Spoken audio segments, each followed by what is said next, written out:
తల మీద చెయ్యి వేసి బొట్టు పెట్టినా, తాళి బొట్టు మెడను కట్టి బొట్టు పెట్టినా, తల మీద చెయ్యి వేసి బొట్టు పెట్టినా, తాళి బొట్టు మెడను కట్టి బొట్టు పెట్టినా, సన్ని కళ్ళు తొక్కినా సప్త పదులు మెట్టినా, సన్ని కళ్ళు తొక్కినా సప్త పదులు మెట్టినా, మనసు మనసు కలపడమే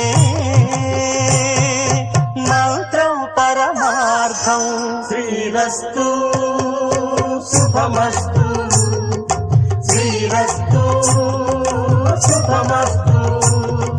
శ్రీకారం చుట్టుకుంది పెళ్లి పుస్తకం, ఇక ఆకారం దాచుతుంది కొత్త జీవితం.